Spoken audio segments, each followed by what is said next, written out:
কিছু কাজ হচ্ছিল তোমার, না হতো অপু বিশ্বাস, দিদি আমার, হঠাৎ করে দেখলাম যে ওই টিমে আরেকজনের ওনারা নিজেদের যে পরিচয়টা দিয়েছে সেটা হচ্ছে স্বার্থপর নাকি বলে, অকৃতজ্ঞ, স্বার্থপর, তো তারা সেলফিশনেস, তো তারা তাদের পরিচয়টা দিয়ে দিয়েছে। আর আমার পয়েন্ট অফ ভিউ যদি বলতে পারো, আমার কোনো সে নাই, কারণ মানুষ আমাকে দিয়ে উঠবেই। বুবলিকে নিয়ে কাজ করায় গৌতম সাহা আর বাড়িসহকে নিয়ে প্রথমবার মুখ খুলল অপু বিশ্বাস।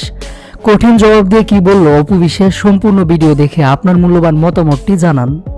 অপু বিশ্বাসকে বাদ দিয়ে কয়েকদিন ধরে বিভিন্ন কাজে বুবলিকে যুক্ত করেছেন গৌতম সাহা এবং বাড়িসহক। যদিও তাদের দাবি ক্লায়েন্ট যাকে চাবে তাকে নিয়ে তো কাজ করতে হবে, তবে অপু বিশ্বাসকে বাদ দিয়ে বুবলিকে নিয়ে কাজ করায় এ দুজনের উপর বেজায় ভাবে চটেছে অপুর ভক্তরা। রীতিমতো বিষয়টি নিয়ে হচ্ছে আলোচনা সমালোচনা। এদিকে এবার অবশেষে এক অনুষ্ঠানে এসে গৌতম সাহা এবং বারিশার এমন কাণ্ড নিয়ে মুখ খুললেন অপু বিশ্বাস। উপস্থাপক দেবাশিস বিশ্বাস প্রশ্ন করেন, বিগত কয়েক বছরে তুমি একটা টিমের সাথে অনেক কাজ করে আসছিলে, বলতে গেলে তোমার হাত ধরে ওদের ক্যারিয়ার হয়েছে, এবার কিনা তোমাকে বাদ দিয়ে তারা অন্য কাউকে নিয়ে কাজ করছে। প্রশ্ন শুনেই অপু বিশ্বাস বুঝে গেছেন কাদের কথা বলছে উপস্থাপক। উত্তরে অপু বিশ্বাস বলেন, ওরা যেটা করেছে এটাকে স্বার্থপর বলে, তারা তাদের পরিচয়টা দিয়ে দিয়েছে, এরপরও আমার কোনো আফসোস নেই, কারণ মানুষ আমাকে দিয়ে উঠবেই, এর জন্যই আমি অপু বিশ্বাস।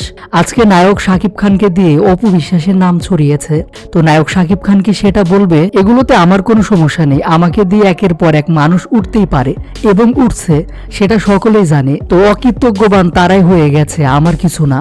তবে হ্যাঁ, যেটা আমার মনে হয়েছে সাম্প্রতিক সময় তাদের কাজগুলোর মধ্যে আমি বেশি জড়িয়ে পড়েছিলাম। একটা সুন্দর কাজের যে প্রেজেন্টেশন সেটা দিন দিন কমে যাচ্ছিল, তাই ক্যারিয়ারটা যেহেতু আমার, সিদ্ধান্তটাও আমার নেওয়া। সম্প্রতি আমার মনে হয়েছে আমার এখন ভালো ভালো কাজ করা উচিত, আর আমি নিজেও চেয়েছি কাজের পরিবর্তন দরকার। দিন শেষে অকৃতজ্ঞবান তাদের কারণে অপু বিশ্বাস এখন ভালো কাজের সাথে যুক্ত হতে পেরেছে। আমার ক্যারিয়ার আমাকেই তৈরি করতে হবে, যখন আমি মনে করি এটা আমার জন্য প্রযোজ্য নয় আমি সেখান থেকে সরে আসি।